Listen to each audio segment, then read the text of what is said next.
Alhamdulillah kita bersyukur kepada Allah Subhanahu wa taala masih diberi hidup, diberi sehat, diberi sempat, diberi hidayah. Mudah-mudahan setiap bersyukur kita menjadi sarana untuk semakin meningkatnya ketakwaan kita kepada Allah Subhanahu wa taala. Baik, Bapak Ibu yang dirahmati Allah, kita lanjutkan pembahasan kita masih pada pembahasan perilaku, akhlak, karakter yang melekat pada orang-orang Arab sebelum Islam. Jadi pada pertemuan sebelumnya kita sudah menggarisbawahi bahwa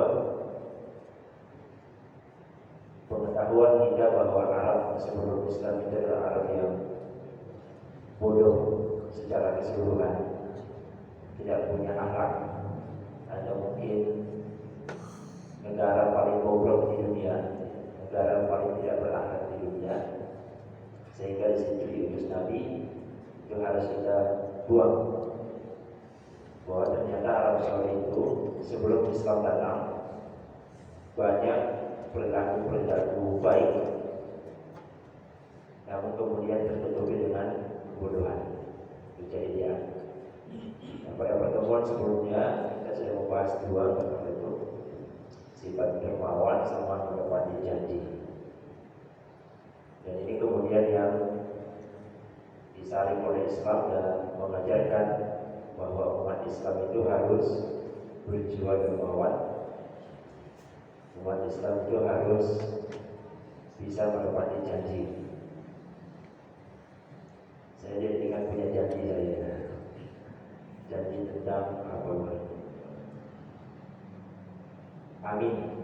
Ya, saya mengatakan nanti saya berikan, saya baca di Madinah terprint sampai sekarang. Mudah-mudahan ke depan sudah terpanjang gitu ya. Karena sudah terlanjur janji ya, saya jawab saja. Walaupun mungkin sebagian sudah tahu bedanya apa kemarin. Amin, amin, amin, dan amin. Kalau amin, A, M, I, N, semuanya langsung amin. Itu artinya amanah. Sudah beda. Yang benar harusnya panjang. A-nya panjang, M-nya juga panjang. Amin, itu artinya kabulkan. Kalau amin, amin, A-nya pendek, M-nya panjang, itu artinya terpuji. Kalau A-nya panjang, amin, amin, permohonan. Jadi beda-beda artinya. Jadi yang benar adalah A-nya panjang, M-nya panjang. Masalahnya di surah Al-Fatihah tidak ada amin tulisannya. Tidak ada, jadi tidak bisa dibaca. Kecuali mungkin di Quran versi lama itu masih ada. Jadi cari mudah-mudahan tidak lupa ya. Saya ingat ini karena di WA Ustaz Ahli Hidayah tentang doa kemarin itu, doa harus di print dibagikan. Insyaallah sudah dibagikan doanya. Ini pembahasan kita. Kemudian yang terakhir kemarin, harga diri yang tinggi. Nah, orang Arab itu punya harga diri yang sangat tinggi. Kemarin kita contohkan di daerah saya itu zaman dahulu. Saya mengatakan lihat paha ya. Saya ralat, bukan lihat paha, lihat betis. Jadi di daerah saya itu lihat betis wanita saja dibencang. Kalau lihat betisnya itu wajib dinikahi, wajib dinikahi. Saking harga diri luar biasa. Bukan di Arab ya, alhamdulillah sudah hilang. Kalau itu nggak hilang bahaya ya. Lalu yang kemudian di Bugis itu ada tarung dalam satu sarung. Saya baru tahu ternyata itu sudah difilmkan di Indonesia. Ini judul-judulnya tarung sarung. Tahun 2020 berarti tahun lalu. Ternyata adat Bugis ini difilmkan. Bapak Bapak Ibu bisa lihat bagaimana rasanya bertarung dalam satu sarung, masing-masing megang keris.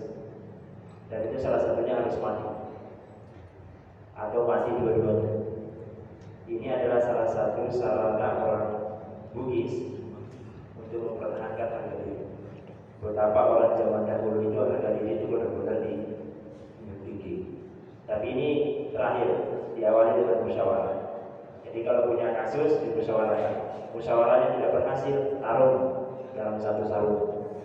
Tidak ada di Jawa ini. Ya. Saya baru tahu dari lihat ternyata sudah ada filmnya. Dan sudah ada film ditonton. Jadi orang Sulawesi itu kemana-mana ya bawa pisau kecil, badi, kemana-mana sampai sekarang. Ada saya kalau dibuka lemarinya dia banyak pisau-pisau kecil. Nah ini adalah salah satu sarana mempertahankan harga diri. Sama di Arab Saudi juga, ketika berbicara harga diri itu sangat tinggi, sehingga mereka nggak boleh diganggu. Diganggu sedikit bahaya, hanya tahu. Nah ini yang berikutnya, bahwa Arab yang kita kenal sebagai Arab jahiliyah itu kalau mereka sudah bilang A, ya A, nggak boleh diganggu. Kalau sudah bilang B, ya B. Kalau sudah bilang akan berperang, ya berperang. Apapun resiko akan diambil. Benar-benar tekadnya sangat kuat. Kalau sudah mengatakan harus mati, ya mati. Itu orang. Maka kita mengenal ketika Islam datang ini benar-benar diajarkan kepada umat Islam. Umat Islam itu harus orang-orang yang punya tekad yang kuat, punya pendirian yang kuat. Gak boleh lemah orang Islam. Nah pertanyaannya sekarang, umat Islam ini lemah apa kuat? Umat Islam sekarang, ya kita bisa menebak semua. Kita bisa memahami semua bagaimana kondisi kita. Ya mudah-mudahan setelah muktamar ini ada perubahan. Kan sedang muktamar ya, sedang muktamar, bukan muktamar Muhammadiyah. Dan hebatnya di muktamarnya itu lomba menyanyikan lagu agama lain. Ya. Ada lomba menyanyikan agama lain. Lomba karya seni mencipta agama lain. Sudah ada perubahan. Karena benteng terakhir di Indonesia ini ya di dua organisasi besar, Muhammadiyah sama NU. Kalau dua-duanya sudah runtuh ya sudah, Indonesia sudah hilang. Apalagi sekarang sudah ramai bendera Indonesia itu. Bendera Indonesia itu dikibarkan tahun berapa? Bendera Indonesia merah putih. Ternyata itu bukan bendera yang pertama. Bendera pertama merah putih itu sudah dikibarkan tahun 1265. Merah putih. Jadi ada dua negara di dunia ini yang benderanya sama, dan kita urutan kedua. Nah, kita tahun 1945, dia tahun 1200. Kalau berubah saja. Nanti dicari. Saya baru tahu juga sebenarnya. Jadi bahaya kalau kemudian sudah mulai Indonesia ini akan mulai diserang. Maka umat Islam harus punya tekad yang kuat, harus punya kekuatan yang kuat. Beda sama orang Bugis. Orang Bugis sekarang kontol. Kenapa? Karena kemerdekaan orang Malaysia itu ada orang Bugis di belakang. Orang Malaysia itu bisa besar karena ada orang Bugis. Sudah ramai di mana-mana. Bagaimana orang Bugis itu bisa berjuang di Malaysia, orang Indonesia. Nah ini, jadi umat Islam tidak boleh mudah menyerah. Jangan cengeng orang Islam.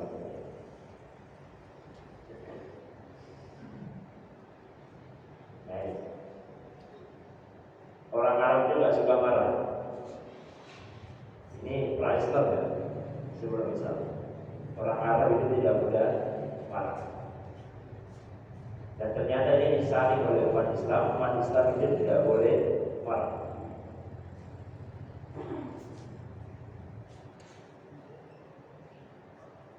Kalau kita memahami Islam dengan benar, maka tidak ada sarana untuk kita marah dalam hidup ibadah.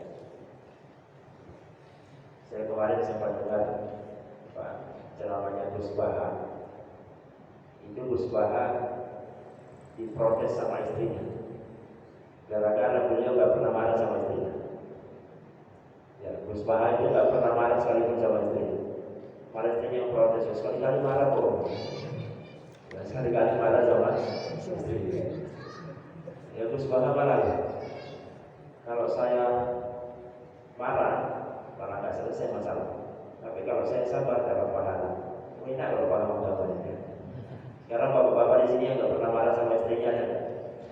Jadi masjid itu nggak ada. Walaupun marahnya dalam hati. Ya, inilah umat Islam itu. Umat Islam itu harus berupaya. Tidak ada satupun kemarahan dalam kehidupan. Kalau ada satu hal yang mengundang kemarahan, dia kemudian bisa meredamnya dengan sabar. Ya. Nah ini yang dikelola oleh umat Islam ketika Rasulullah datang. Orang Arab Quraisy itu sudah punya sikap itu, tidak mudah marah. Tapi kemudian dikontrol oleh umat Islam. Umat Islam tidak boleh punya sifat marah. Nah, marah itu kan karena banyak hal, banyak pengaruh.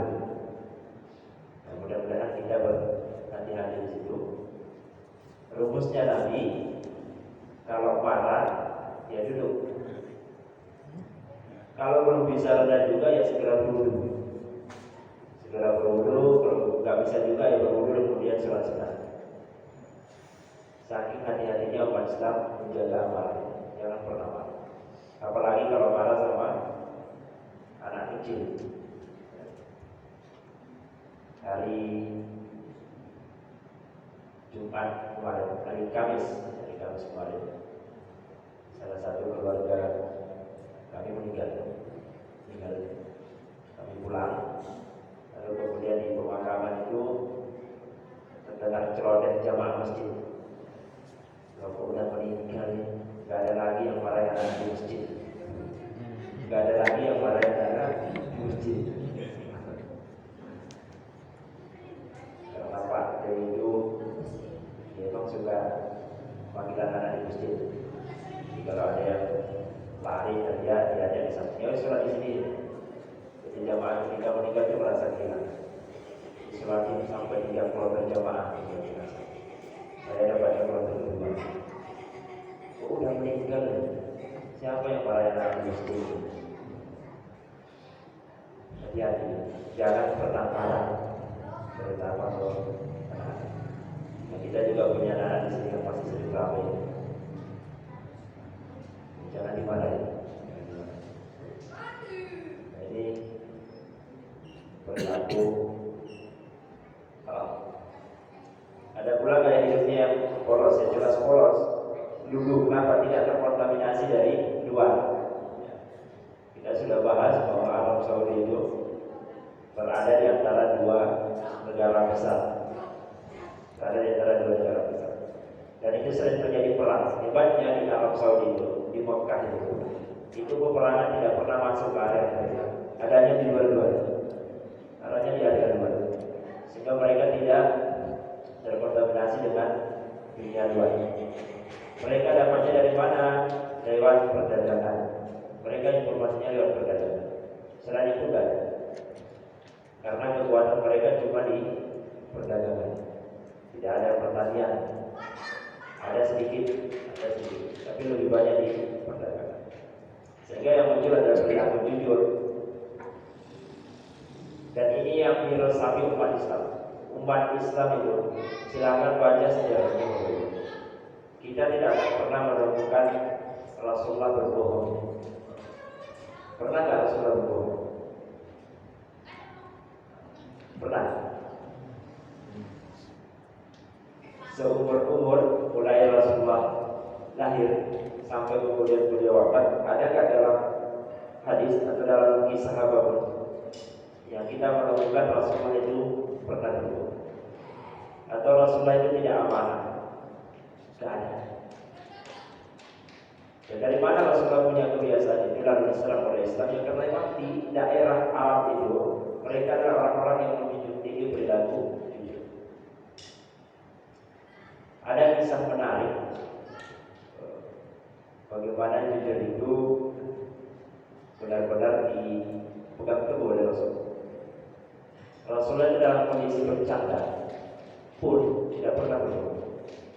Dalam kondisi darurat juga tidak berbohong. Nah, kita kalau kondisi ditekan berbohong atau enggak berbohong? Kondisi ditekan. Dalam sebuah hadis dikisahkan ada seorang ibu, ini sudah familiar hadisnya ini. Seorang ibu tua yang dia rajin sholat, rajin sedekah, rajin puasa. Menurut kasat mata, ibu ini penghuni surga, pasti masuk surga. Lalu datang ke Nabi Sallallahu Alaihi Wasallam. Kemudian Nabi guyonan sama dia. Kata Nabi, al-ajuz la yadkhulul jannah. Orang tua renta itu tidak masuk surga. Wanita tua itu tidak masuk surga. Si wanita tadi nangis. Wanita tadi nangis. Oh, berarti saya tidak masuk surga ya Rasulullah. Kenapa? Karena saya sudah tua. Apakah Rasulullah berbohong? Nah, kata Rasulullah kemudian, tidak ada manusia yang masuk surga dalam kondisi tua. Semuanya dikawin mudahkan kembali oleh Allah. Ya udah. Ibu tadi sempat nangis. Waduh, udah tua berarti saya nggak masuk surga. Pada lamanya sudah. Jadi Rasulullah dalam bercanda, dalam guyonan juga tidak ada kebohongan. Jujur. Nah, kita kalau bercanda sama anak-anak kira-kira banyak bohongnya apa? Sama anak-anak itu. Ada bercanda sesama kita jamaah. Ada bohongnya apa? Lebih banyak bohongnya ini dibanding jujurnya. Lebih banyak bohong. Ada lagi suatu ketika Rasulullah sedang berdiri di satu tempat. Kemudian dari jauh terlihat seorang yang lari. Di belakangnya ada rombongan yang kejar. Kira-kira orang ini maling lagi dari masih kejar orang jamaah. Kemudian melewati Nabi, kemudian minta tolong sama Nabi, kata Nabi udah sembunyi di belakang, sembunyi. Kemudian Nabi bergeser dari tempat kanan ke kiri, atau dari kiri ke kanan, bergeser satu langkah. Ketika yang mengejar itu datang, kata orang mengejar, ya Muhammad, apakah tadi kamu melihat orang lewat? Apa kata Rasulullah? Sejak saya di sini, saya tidak lihat orang. Sejak saya di sini, karena dia sudah bergeser satu langkah. Betapa pintarnya Nabi. Jadi dia misal di sebelah sini, orangnya lewat. Kemudian setelah lewat Nabi bergeser. Kata Nabi, sejak saya di sini, saya belum pernah lihat orang. Maka orang itu selamat di belakang, terdesak. Tapi seandainya Nabi di sini masih mengatakan saya tidak pernah lihat orang, maka Nabi berbohong. Tapi Nabi bergeser satu langkah. Itu dalam kondisi terdesak, masih bisa mencari cara agar tidak berbohong. Untuk menyelamatkan orang. Sejak saya berdiri di sini, kata Nabi, saya tidak lihat orang yang lari. Ya benar, karena lihatnya di sampingnya tadi. Itu dalam kondisi terdesak Nabi. Nah, inilah pentingnya kemudian umat Islam ini punya perilaku jujur. Dan jujur ini saya barusan nulis tadi. Saya kirim di website Indonesia. Saya sekarang punya kebiasaan setiap hari harus tulis. Saya baru mulai 2 minggu. 2 minggu ini saya cuma libur nulis hari Jumat Sabtu. Tadi tulisannya baru 7. Setiap hari harus tulis. Nah, tadi nulis tentang perilaku jujur. Bagaimana perilaku jujur itu sudah mulai sedikit demi sedikit hilang. Dan kita berharap dari kita lah orang tua ini yang kemudian mendidik anak kita menjadi orang-orang yang jujur. Susah menjadi orang jujur. Susah. Apalagi kalau sudah masuk ke pemerintahan, dan kacau dari kita pun kadang gak jujur sama diri sendiri, kadang gak jujur sama diri sendiri. Islam setelah Rasulullah datang itu merubah perilaku jujurnya kafir Quraisy itu dengan jujur yang dituntut sama agama. Dan mudah-mudahan umat Islam ke depan ini semakin berjiwa jujur. Terutama di mana? Terutama di pemerintah.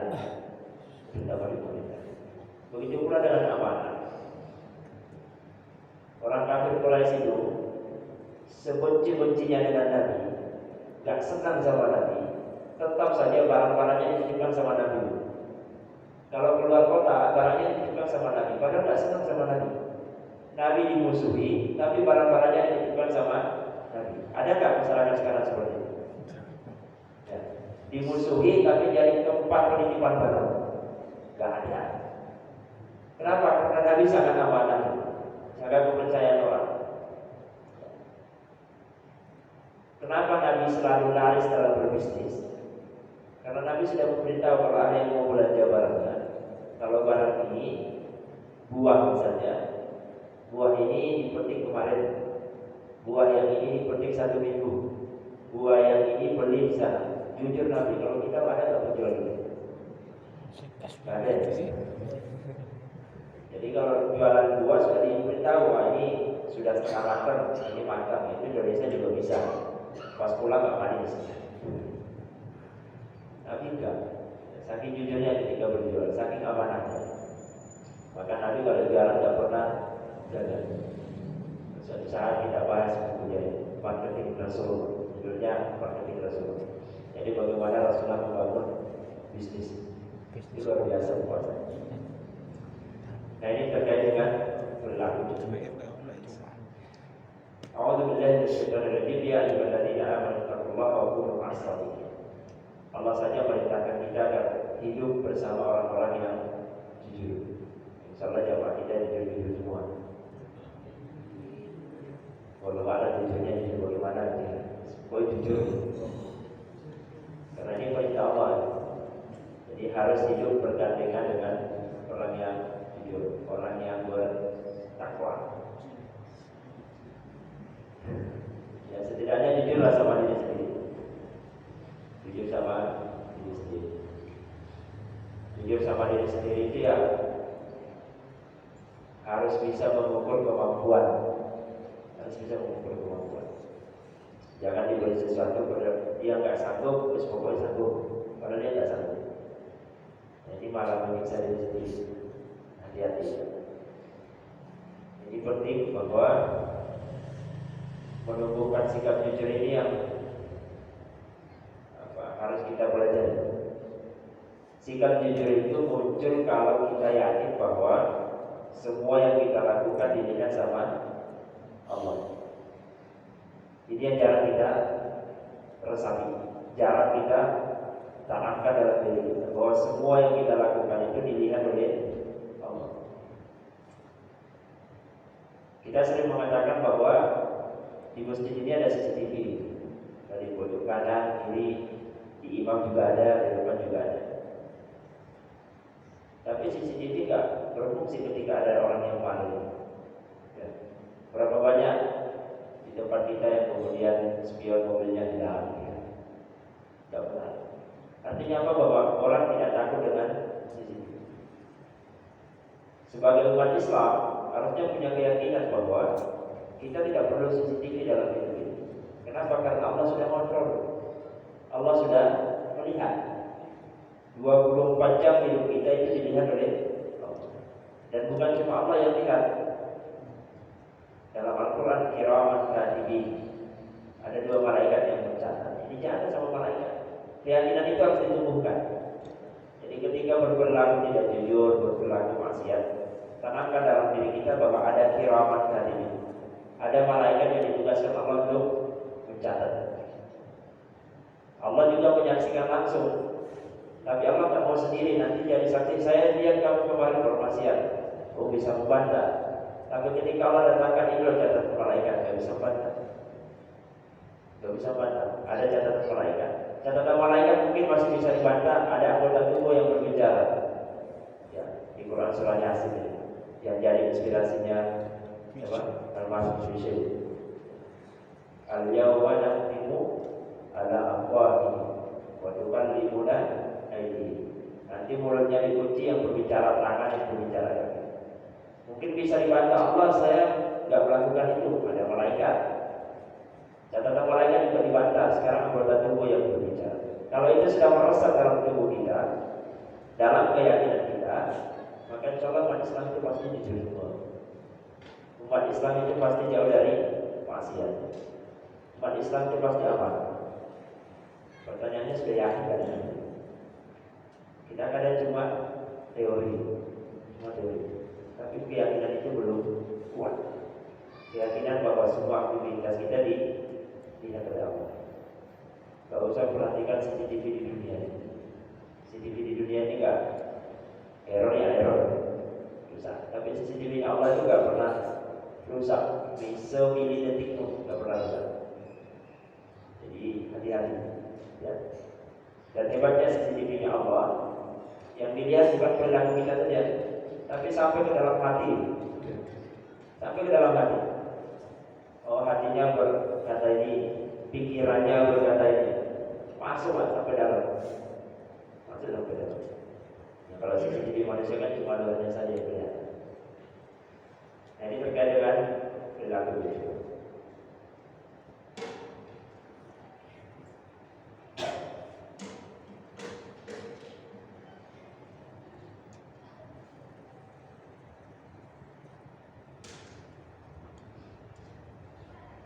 Orang Arab Jahiliyah yang tidak kenal dengan Arab Jahiliyah,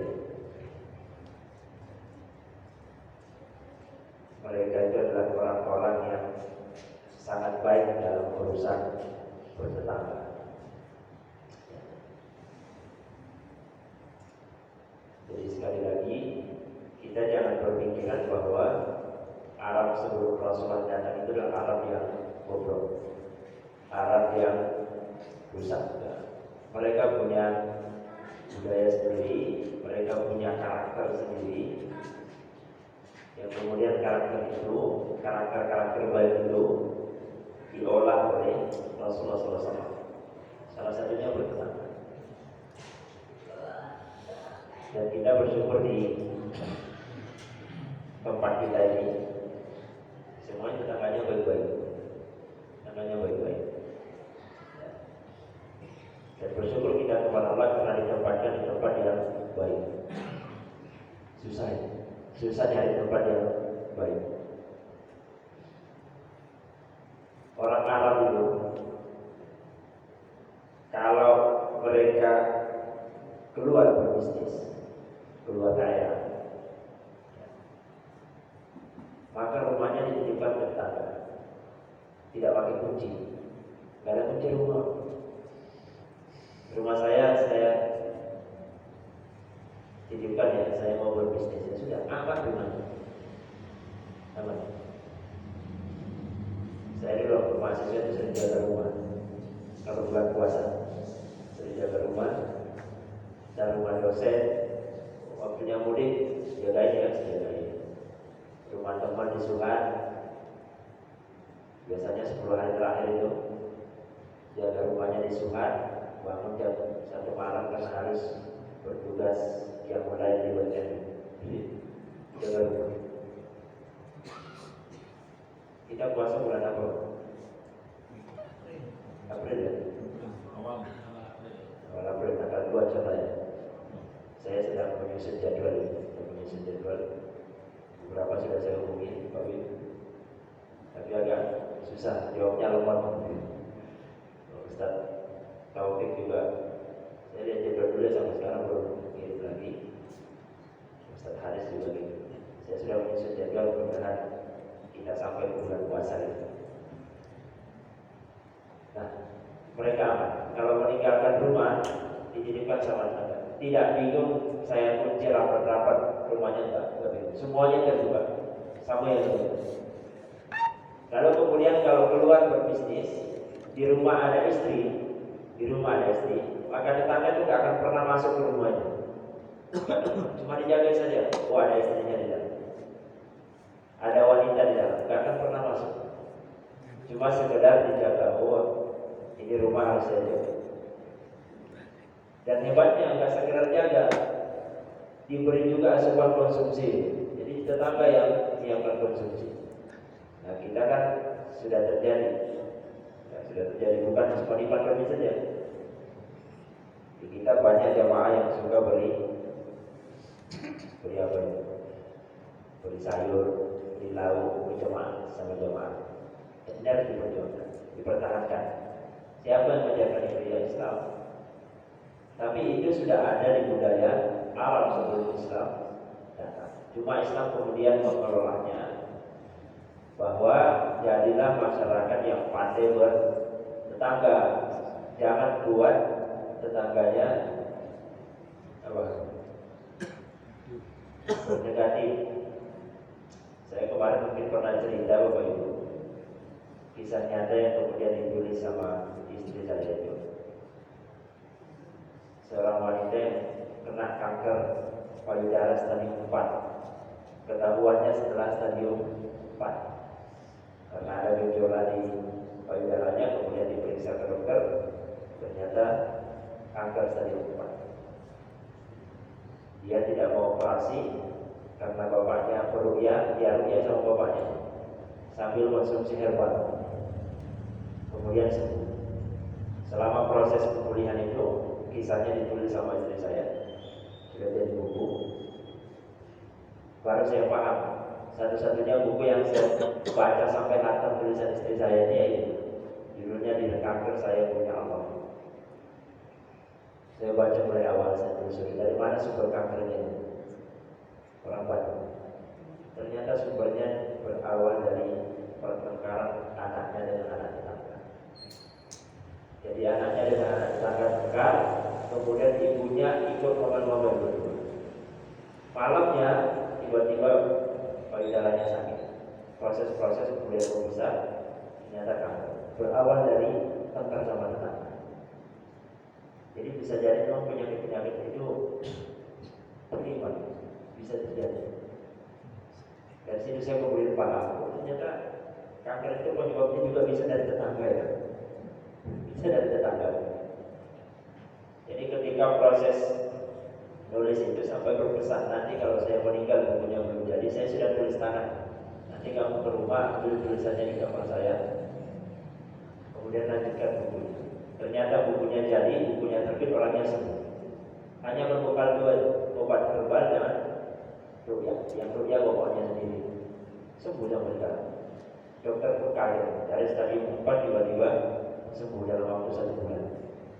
1 bulan. Jadi hati-hati dengan tetangga. Kalau ada tetangga yang tidak senang dengan kita, ya hati-hati. Bisa jadi menimbulkan, bukan cuma menimbulkan penyakit ya, menimbulkan psikologis yang bahaya juga. Jadi bersyukur kita kalau punya tetangga yang baik.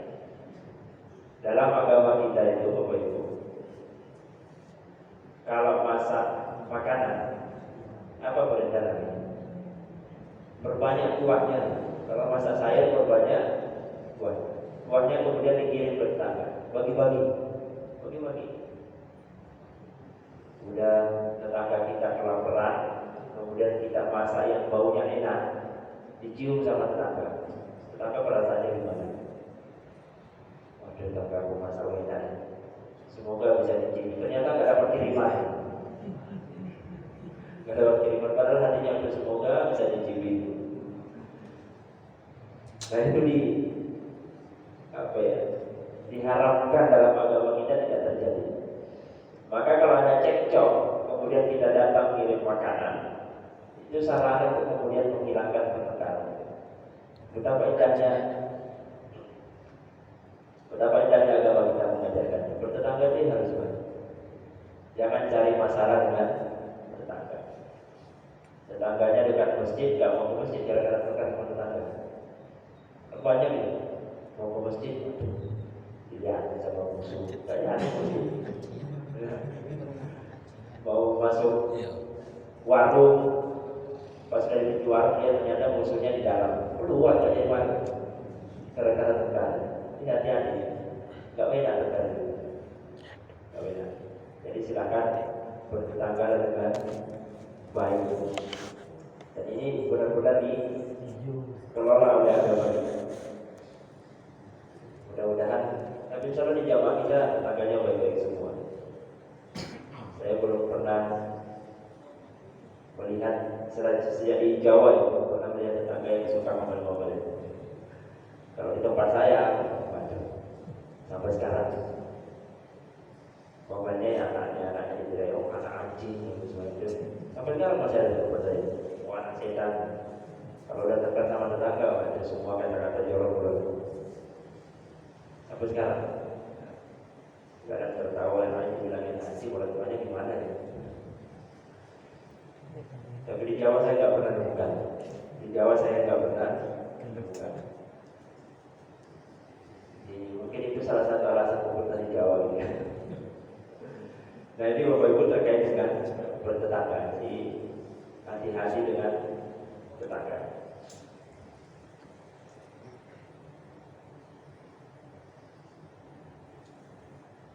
Ini juga orang Arab itu orang yang sangat sabar, tapi jangan diganggu. Jangan diganggu.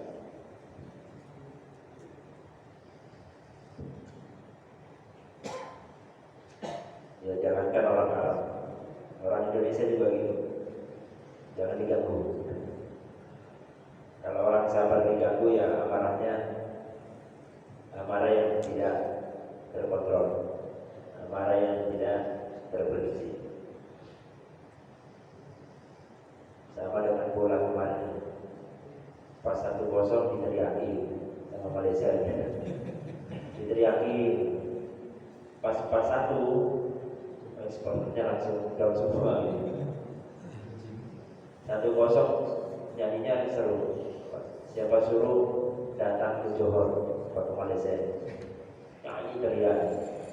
Pas sudah 4-1 disuruh sabar orang Malaysia, jangan marah-marah ya. Jadi kucing, sehingga jadi kucing. Jadi harus sabar. Dan coba orang-orang Indonesia orang-orang yang terlatih dengan tingkat kesabarannya. Dan ternyata sebelum Islam datang, ya mereka orang-orang Arab itu ya sudah orang-orang yang sabar. Makanya jangan diganggu, jangan diganggu.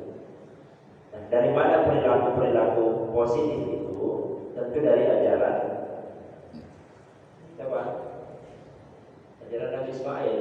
Karena Nabi Ismail yang pertama kemudian berada di area situ sebagai seorang nabi. Dari mana Nabi Ismail? Itu dari ayahnya, dari Nabi Ibrahim. Nah, itu berproses, perilaku itu berproses, tapi kemudian tertutupi dengan kejahilian. Kejahilian dari mana? Kejahiliannya itu menyembah berhala. Dan salah orang sabar semua ya. Nah ini pembahasan kita Bapak-Ibu terkait dengan kondisi orang Arab sebelum Rasulullah. Orang Arab sebelum Rasulullah. Selisih dari Nabi Isa. Nabi Isa itu di mana? Palestina. Antara Nabi Isa ke Rasulullah itu ratusan tahun. Ratusan tahun. Kemarin kita bahas bahwa dari Nabi Isa munculnya Katolik itu 200 tahun. 200 tahun. Tahun masih ingat tahun berapa? 235 Masehi. Lalu kemudian 411 muncul agama baru namanya, bukan agama baru, pemekaran dari Katolik namanya Protestan. Jadi selisihnya jauh. Nah dari selisih Nabi Isa tidak ada kenabian sampai kemudian Rasulullah. Orang-orang Arab Quraisy itu mereka tetap memegang teguh agama yang diajarkan oleh Nabi Ismail alaihissalam. Jadi ada unsur-unsur kebaikan di sini. Maka di pembahasan berikutnya, di bab berikutnya tentang silsilah Rasulullah itu ada satu hadis yang sangat familiar, bahwa Allah memilih suku Kinanah dari keturunan Ismail. Kemudian Allah memilih Quraisy dari suku Kinanah. Allah memilih Hashim dari suku Quraisy. Dan Allah memilih saya dari suku Quraisy. Jadi bangga dengan keturunannya.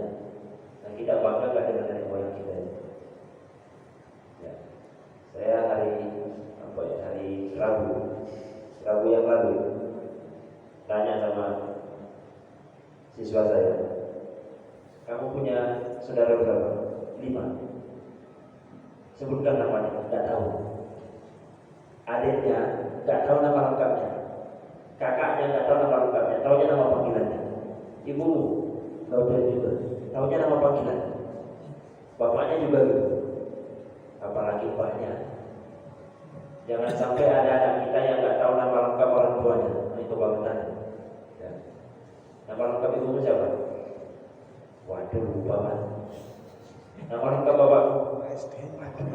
Itu masih SD loh. Masih SD. Saya nggak tanya mbahnya loh. Nggak tanya mbahnya. Nah, kalau di Arab itu dikenal sebagai orang yang sangat memegang kuat nasabnya, sehingga mereka hafal nasabnya. Apa? Mulai dari bapaknya, mbahnya ke atas hafal orang Arab, kuat menghafal.